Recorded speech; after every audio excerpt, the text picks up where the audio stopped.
রফিক ১০ বছর প্রবাসে থেকে প্রতিটি মাসে কষ্টার্জিত টাকা দেশে পাঠাতো। তার একটাই স্বপ্ন ছিল, বাবা-মায়ের জন্য একটা সুন্দর ঘর, স্ত্রী সন্তানের জন্য নিরাপদ ভবিষ্যৎ। ছুটিতে হঠাৎ একদিন কাউকে না জানিয়ে দেশে ফিরে এলো। ভেবেছিল সবাই তাকে দেখে খুশিতে চোখে পানি এনে দৌড়ে এসে জড়িয়ে ধরবে।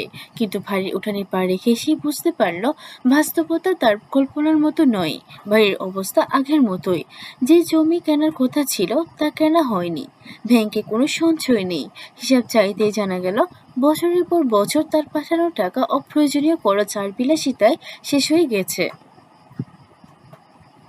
রফিক কিছুক্ষণ নিশ্চুপ দাঁড়িয়ে রইল। তারপর মৃদু হেসে বলল, টাকা হারালে আবার উপার্জন করা যায়, কিন্তু বিশ্বাস একবার হারালে তা ফিরিয়ে আনা সবচেয়ে কঠিন। সেদিন সে কাউকে দোষারোপ করেনি, শুধু একটা সিদ্ধান্ত নিয়েছিল, এবার থেকে নিজের ভবিষ্যতের পরিকল্পনা নিজেই করবে। শিক্ষা: পরিবারের জন্য ত্যাগ অবশ্যই মহান, কিন্তু নিজের কষ্টের উপার্জনের সঠিক হিসাব রাখা এবং ভবিষ্যতের জন্য নিজেও সঞ্চয় করা সমান গুরুত্বপূর্ণ। বিশ্বাসের সঙ্গে দায়িত্বশীলতাও প্রয়োজন।